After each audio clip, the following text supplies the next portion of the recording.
Welcome, Rob, to our ScoutsCymru session on autism. Over to you. Hi, thanks, Tony. So, as Tony said, my name is Rob Harris. I'm part of the National Inclusion Team, which we're relabeling as the EDI team, the Equity, Diversity and Inclusion Team. I am also currently the District Commissioner or the District Lead Volunteer in Maidenhead, which is in Berkshire. And my Scout background is from Cubs. So I was a Cub leader for about 20 years before I took the step into being a DC. But outside of Scouts, I'm also a primary school teacher, primary school head teacher. So I've got some experience in terms of supporting young people outside of Scouts and inside Scouts. So this particular learning was developed during lockdown. So as a team, we got together just to start forming some resources, and obviously the birth of Zoom for the world has allowed us to adapt this training or to create this training for Zoom so that we can deliver it all over the place. So I'm here in Berkshire being able to speak to you in Wales, which is obviously something that we wouldn't have been able to do very easily before we had this tool. So it's a supplementary unit to support leaders with supporting their young people. During the learning, the session, there will be some opportunities for you to interact with the number of people that we've got on the call. It's great if you could put your responses into the chat. And there's no need for you to have your camera on if you don't want to. It is nice to see some faces, but I know I've been in meetings where sometimes you just want to have your camera off for whatever reason, if you're eating your dinner or doing something else. I'm going to share my screen now. Hopefully that will go easily.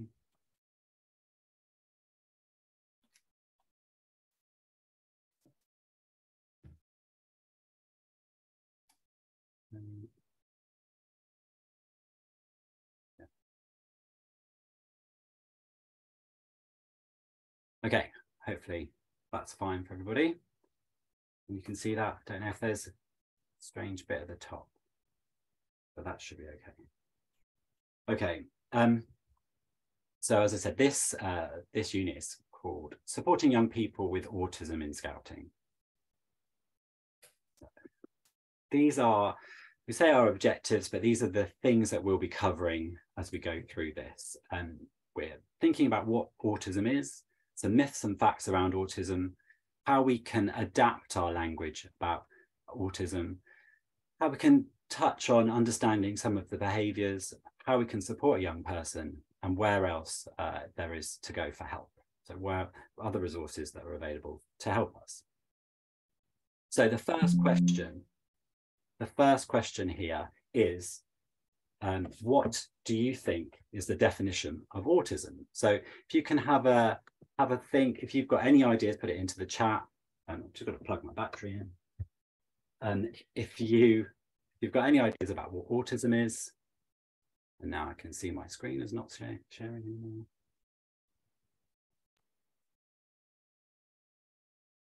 That's better. So what is autism? Anybody like to put any thoughts in?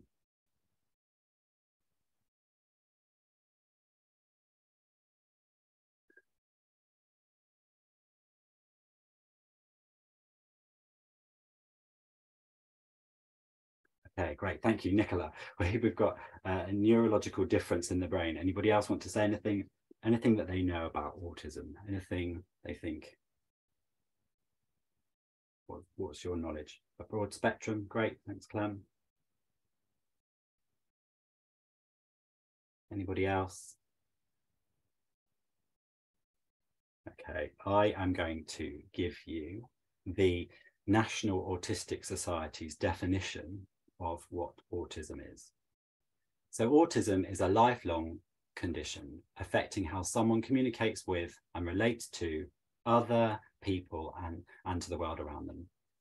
It's as if someone is playing some complicated game and I'm the only one who hasn't been told the rules. So that's their definition. I can see there that A couple of people have just added to the chat. Now I'll give you a bit longer to type, but sometimes they find it difficult to communicate. Excellent, Donna. That's obviously what we've got there in the definition. So in terms of communication, that is a really key thing for people with autism.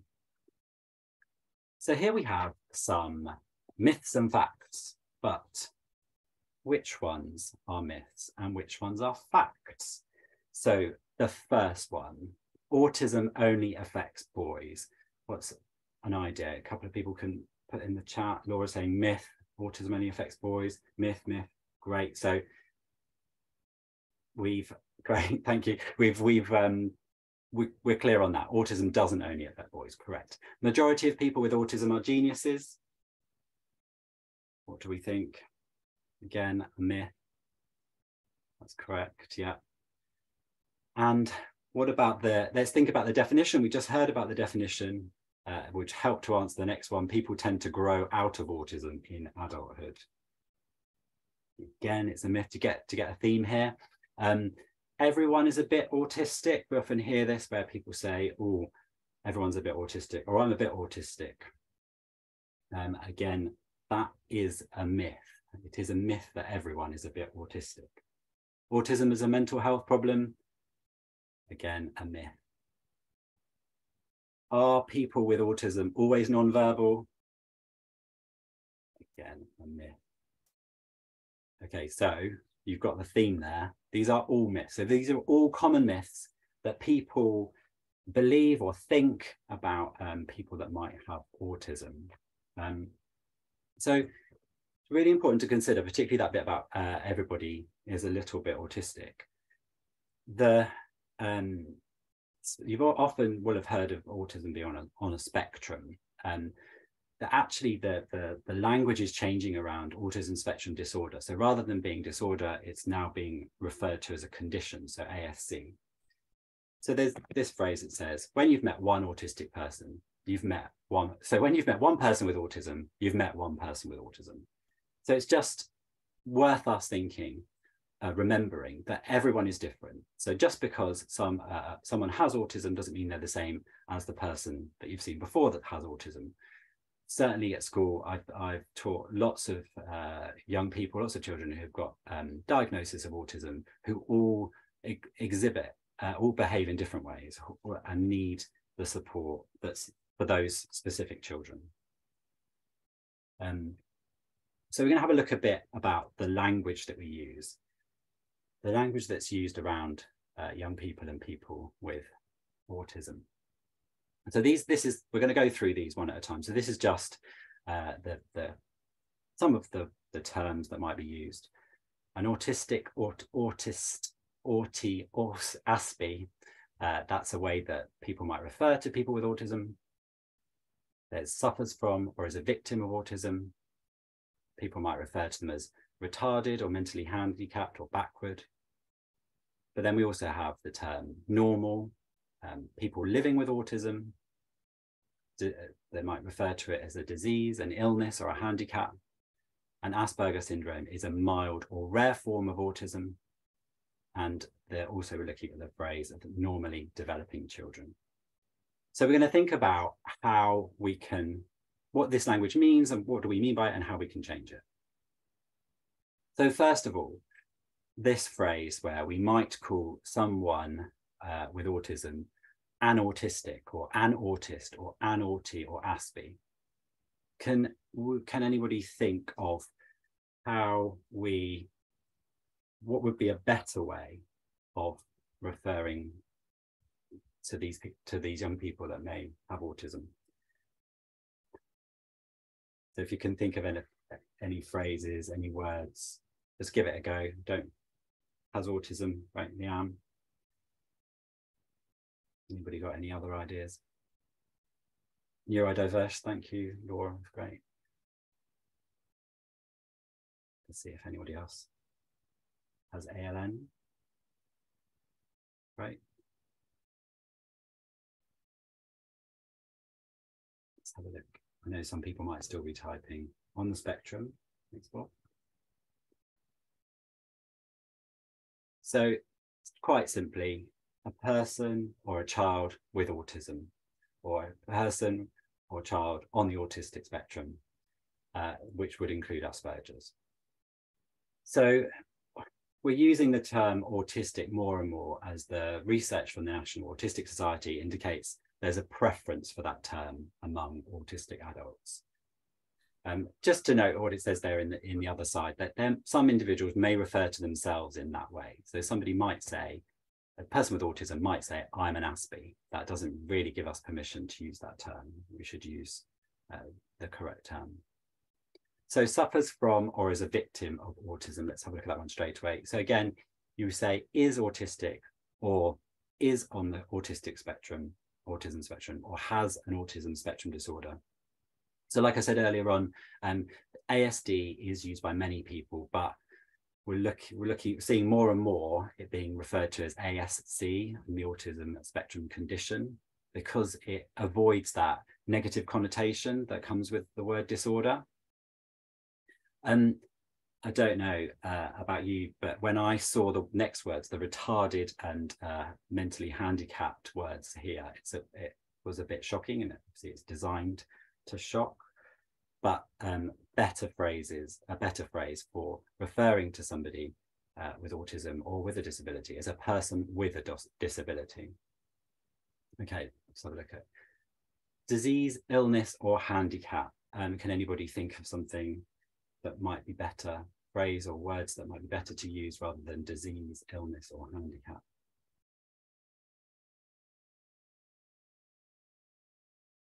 See if anyone puts anything in the chat. Condition, thank you. Syndrome. Disorder, yep, so we can see how these words are much more positive. So yeah, disability or a condition. So we talked before about disability. And this one as well, Asperger's syndrome is a mild or rare form of autism. It's a form of autism. Okay, so not necessarily a mild form, it is a form. It's somewhere on that spectrum. Okay, what about normally developing children? So anybody got an idea in terms of how we would rephrase normally developing children? Neurotypical, great, thank you, Tara. Children, yeah, Bob, great. Just typically developing children. I think, Tara, your answer is going to come up next. So normal, rather than saying normal, we're saying that someone is neurotypical. The term is really used within the autism community, so it may not be applicable in the popular press, but neurotypical is the better phrase for those people who don't have autism. Okay, what about people living with autism? So so this is to describe autistic people and their family and friends. It's a bit of a negative connotation, say living with autism. What would you think might be a better phrase to use rather than people living with autism? Might be something we've already said. Any ideas? Yep, someone who has autism. Yeah, thanks, Abby. Have ASC. Thank you, Jude.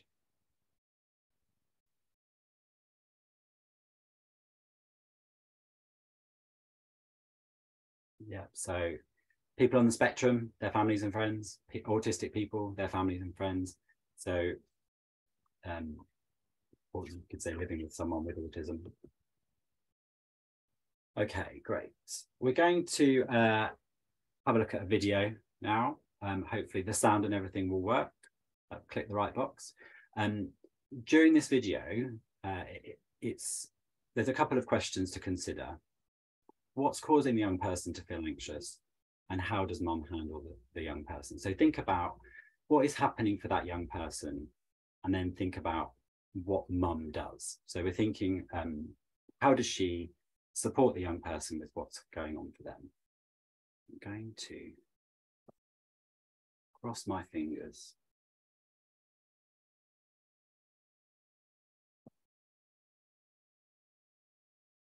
Doesn't work.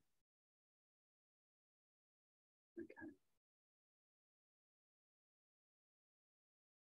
Not worry.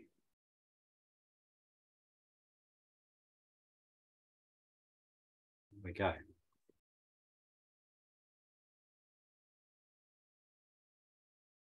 Let me know if you can't hear it.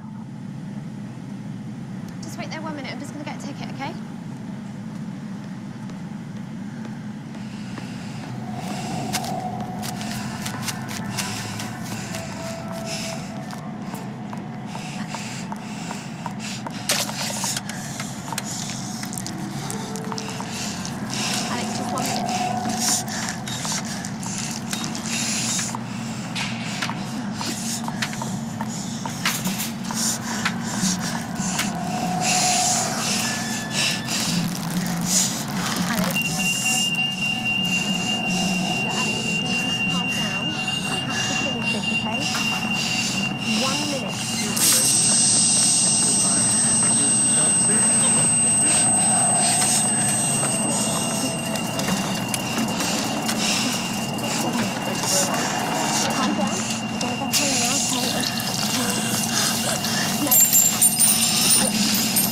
Alex, just 1 minute.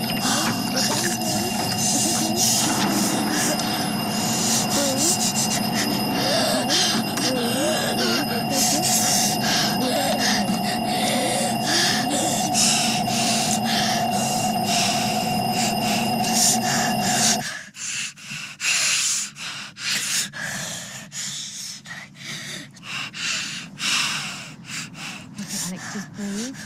That's it. Just keep breathing, calming down. Okay. Okay, see, everything's fine now. Yeah?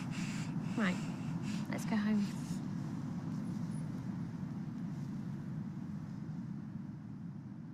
I'm not naughty. I'm autistic. And I just get too much information. Okay, so let's go back to that. So just that video is obviously made just to give you a bit of an idea of what might go through, what might happen for somebody who is having a sensory overload. So first question, what is causing this young person to feel anxious? So what is, so noise, big thing, it feels overwhelmed, the smells, too much stimulus, information overload, great, sensory overload, strange surroundings, lights, smells, sensory overload, yeah, colour, too many people, too loud, yeah. Mum being slightly away, yeah, mum being busy, mum doing something else, yeah. And the strangers, yeah, people that the child doesn't know. Yeah, great. So it's this complete sensory overload, yeah, and mother's behaviour as well. We'll think about that in a second. Too many people, feeling overwhelmed, yeah. So that complete sensory overload, all of the noise, all of the smells, the colour, everything that's happening for that young person. It's just a complete sensory overload, and those noises that are kind of accentuated, even the smallest of things, the echo in that space, yeah, it is completely overwhelming for this young person, and having a bit of a meltdown in terms of what's happening for them. So somebody mentioned there before about mum's behaviour and her being a bit anxious, but what does she do? How does she handle the situation? How does she support the young person?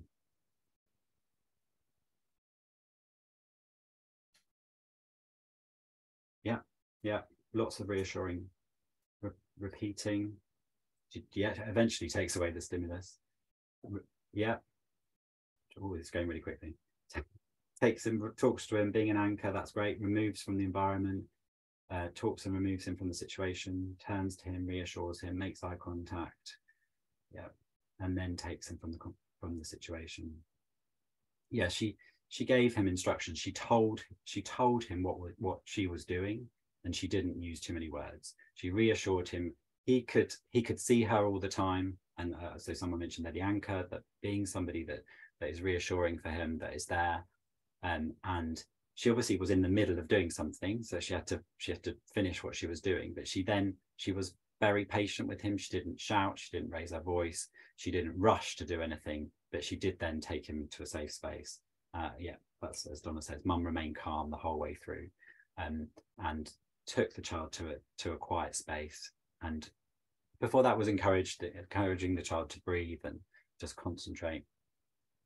So we just need to remember, in terms of that behavior, that and something in every kind of everything that we do with every child, that behavior is a form of communication. There's always a reason for a young person's behavior.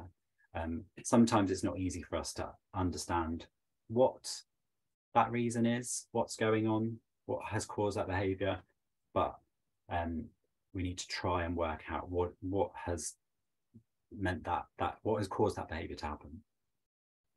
So the National Autistic Society gives us 3 hints in terms of handling a meltdown. So these things might be tips and hints that you might consider if you had a young person with autism, or any child that might be having a behavior meltdown. So make time. It can take a while to recover from a sensory overload. So for that child in the video, it might take him a while to be able to get back to how he was before. And just that one of the points that the Autistic Society says for us to think about is, think about an email at work that made you angry. And sometimes it takes us a while to get over it, doesn't it? So we get that email, we feel really cross, and we have to take time to reflect and gather our emotions before we reply to it. Otherwise we might get the sack. So yeah, just remember that sensory overload is really overwhelming, and it might take some time for that young person to calm back down. And as we saw in the video, mum stayed calm. So she stayed as calm as she possibly could to reassure him. And any language that you use to make sure that that is really calm, and that you allow them more time than normal to respond. So they may not be able to respond to you immediately, but just talk in a reassuring way so that they are reassured and they stay calm.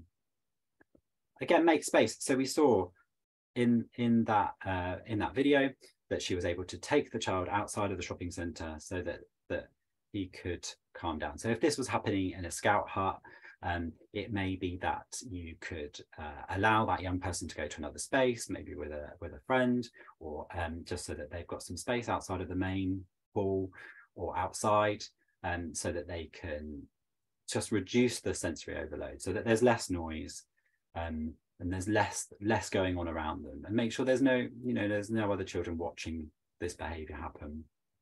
And again, with the reduction of the noise, it's really important to think, as I said, about reducing your language, making sure you, like the mother did in that video, using short phrases, lots of very clear words, lots of brief instructions, so that you're not adding to the sensory overload. So how do we support a young person with autism? So that's great. Nicola's preempting something further on. She's talking about help of the parents, so we will touch on that. So how do we best support a young person with autism? Well, it's important for us to be patient and to be realistic. So we need to be realistic about the young person's needs and the young person's abilities, and we need to be as patient as we possibly can. Now, that might not always seem easy when you're in a busy troop night and you've got a hall full of scouts, and they've been at school all day and they've come to let go. Just be as patient as you possibly can. Obviously, as we know, routines are really important. Routines are really important for all children, and barriers, but particularly for young people with autism, being consistent and making sure that you've got clear boundaries and clear routines is really important for young people. Consider the environment. I mean, this doesn't mean you have to make your scout hut as quiet and as less stimulating as possible. You just need to think about it, consider it. Are there things that you can change if they need to be changed? But are there moments in a meeting or in a session that you can you can preempt it. You can preempt that there's going to be lots of noise, and our young person with autism is going to really struggle with this. So it may be that you've spoken, as people have mentioned, it may be that you've spoken to parents about that, and you know that that's going to happen. The young person may use ear defenders, and often they're very comfortable. So if they're used to using ear defenders, those young people are very comfortable using those in front of other people. And the best way of finding all that out is by talking to the parents. The next point was about supportive, effective communication. So making sure your communication with that young person supports them to understand what is expected, to make sure that that communication isn't overcomplicated, that you use words that they understand and they're clear and brief. So manage change. Obviously, we may know already that people with autism find change difficult. Lots of people find change difficult, with particularly thinking now at school about the end of the year and moving on, and that transition from one year group to another, or one school to another. That change is difficult for everybody, and children's behaviour changes in lots of different ways. So thinking about change within their normal routine, manage it, explain it. Doesn't mean things can't change for that young person, but just explain it, talk it through, preempt it. And somebody has put in the chat about the picture visuals and using a now or next. So again, this is something we use lots at school in terms of having a visual timetable. So there are pictures that explain what's going to happen next. And sometimes within that visual timetable, there may be space for a question mark where you don't know what's going to happen. So you're preparing that young person for the unexpected. They know what's happening before, they know what's happening after, but in the middle, we may not know. Particularly if you go away on a camp, there may be parts of your timetable or your routine at camp that you don't really know what you're going to do, what's going to happen. And so building that in is okay. Young people with autism do have to accept that change is inevitable, but it's just preparing them for that. And those transition times, again, these kind of strategies work with lots of young people, just giving them warnings before an activity comes to an end, giving them a warning before they're about to do something else. It just really helps young people to get their head around what's going to happen next. And we spoke before about making space. I know that not all Scout huts there will be space to offer a young person a safe space or time out. But thinking particularly at camps, if there's a quiet tent, it may be that's a good space for a young person to find some quiet time, a safe space for them, just to have a bit of time out and reduce their kind of sensory overload. And build in relaxation. I know often at camp it can be really busy and you go from one activity to the next, and actually it's quite good for young people with autism to have a break.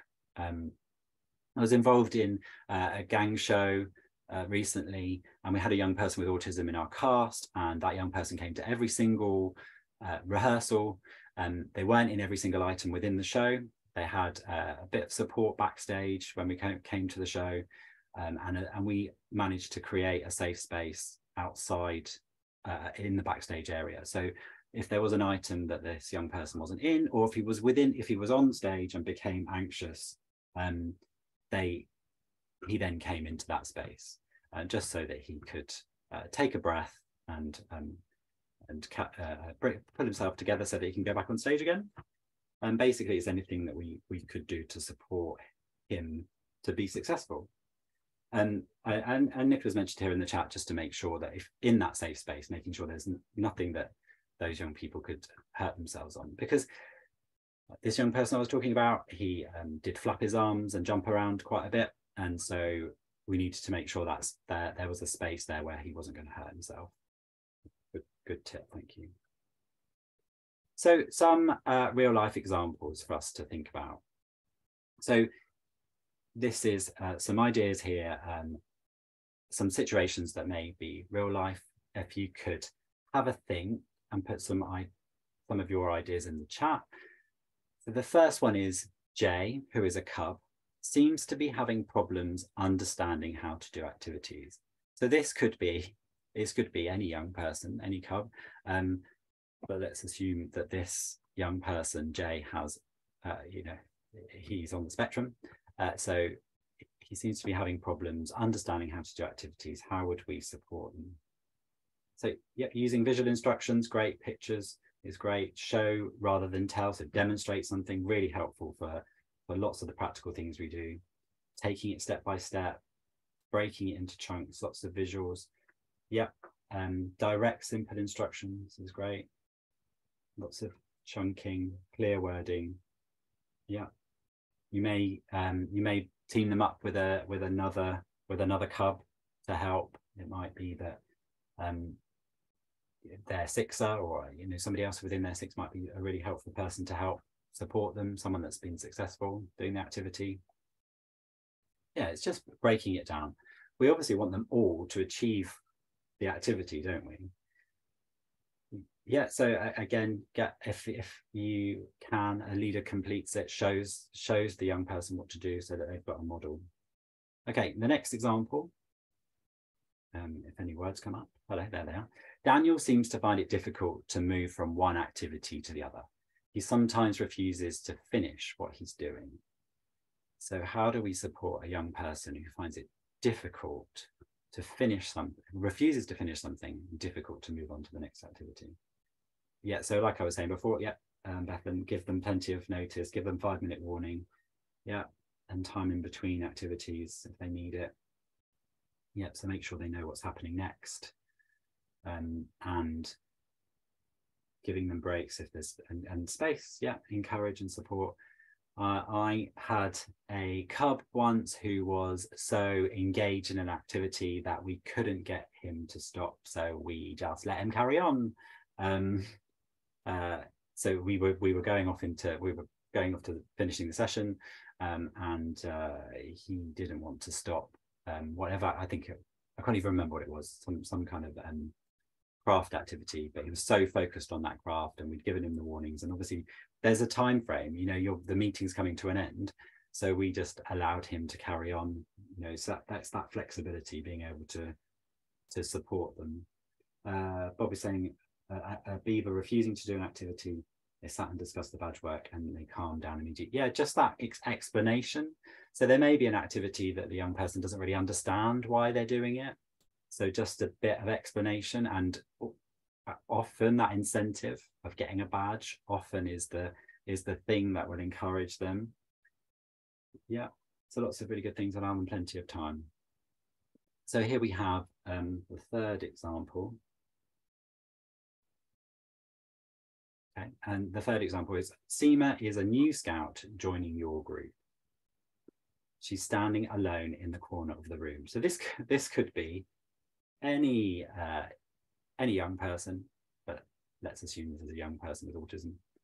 So Seema is a new scout and she's standing alone in the corner of the room. How do you support them? Yeah, it's quite straightforward, isn't it? Yeah, but get a buddy, get someone to go over. There may be someone that she knows from her school, so there might be someone that she's already there.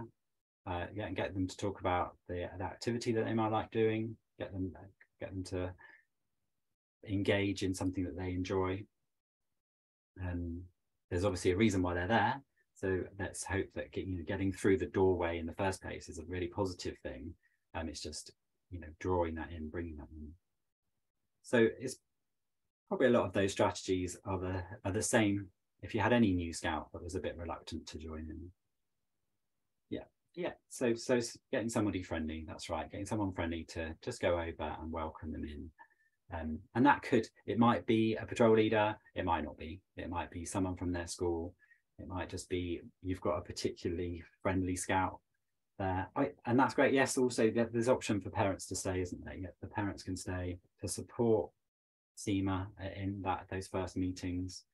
So we often think that's a strategy that we might apply at squirrels and beavers. We don't often think about that being a strategy that we can apply at Scouts, but absolutely we can, if that's what supports that young person. And who knows, You might even get a new leader out of them. So anything can happen. Absolutely, yeah. Just let them observe, and that's it. Explain that to them. Explain if you're not happy joining in yet. You can just watch and just see what we do. That's right. Okay, that's really good. Thank you. So there's another short video for us to look at, and just while you're watching this video, just think about the things that we've shared and things that we've talked about, and think if you've got any questions. There's still got a couple more slides to show in terms of thinking about the additional support, and then obviously an opportunity for us to ask questions. But if you just watch this video, it's probably not going to let me do it again, so I'll try. Press the button.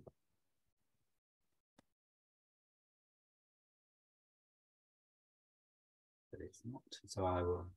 Oh, let's share this video.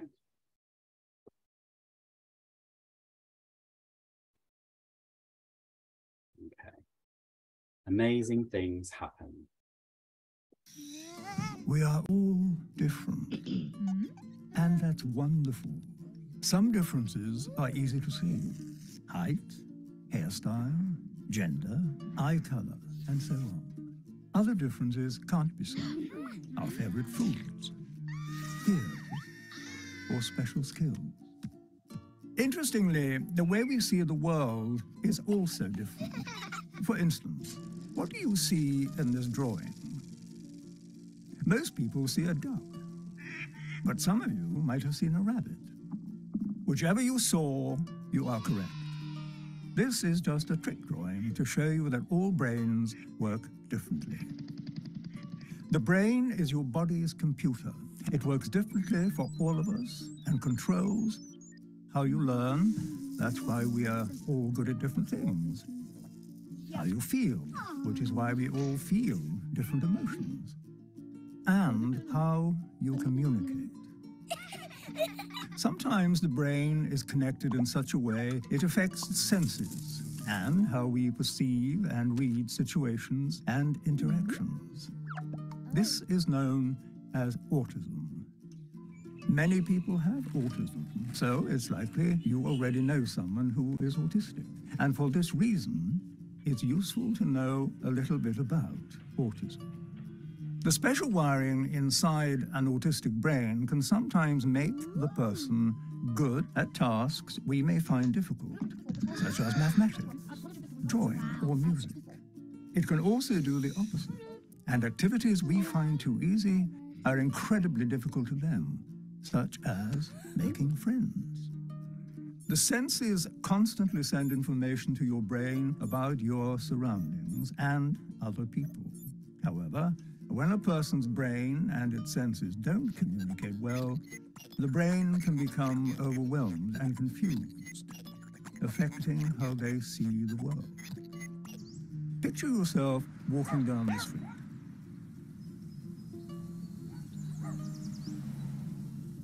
This is how an autistic brain may experience the same world. Scary, isn't it? Sadly, in many cases, the person can't say out loud how they feel. So even though there's chaos going on in their heads, they seem okay on the outside, unable to ask for help. We will develop behaviors to help us feel calm in uncomfortable situations. We may look away, hug ourselves, chew our fingernails, fidget, bite our lips, and so on. Equally, autistic people develop behaviors that help them cope with these intense moments. These actions may seem unusual, but they're just their way to feel calm.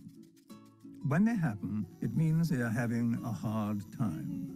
The kind thing to do is not to give them an even harder time by getting cross, ignoring them, or mocking them. People with autism need friends who are willing to take the time to know them. With good communication and plenty of patience, everyone would be better off. People with autism are not ill or broken. They simply have a unique view of the world. And with a little support from their friends, they might just be able to share that view with us. autism can make amazing things happen.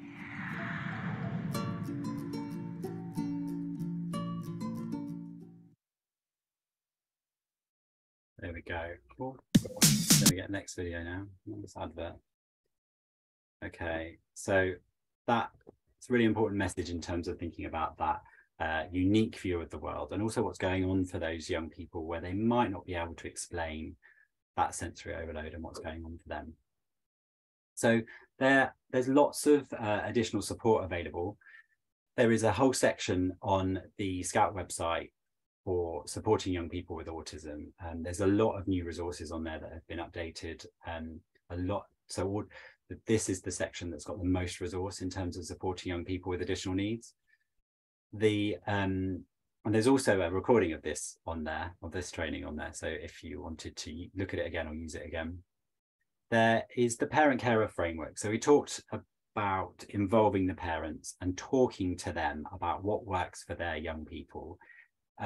They obviously know their children better than we do. They know what works well, what doesn't work well, what the triggers are. And so for this young person that joined us for Gang Show, our first port of call was discussing with mum what support he would need, and what it looks like when he gets overwhelmed. So because some young people might lash out and hurt other people when they get overwhelmed. Some young people may stamp their feet or bounce around. And for us, it was about preparing the other young people within the cast for what might happen if he was having a meltdown. And that information sharing and that understanding is really important for all of our young people in terms of supporting their friends. So there's also their enabling scouting for webinar on YouTube and some visual stories. So somebody mentioned in the chat about visual stories. So there's lots of visual stories available and that have been produced by Scouts that help you to explain things for our young people. So all in pictures and really simple. External to Scouting, there is the National Autistic Society. So a lot of our referencing here has come from them. There is also a documentary on news rounds that's really good for showing to the young people in terms of understanding autism from someone with autism's perspective. There's a jargon buster there online that shows you what all the different words mean and the language that we might use and what might be the best language to use. Okay. So that is the end of the presentation. I'm going to stop sharing it. I can see everybody again. It's based, so this is really an opportunity for you to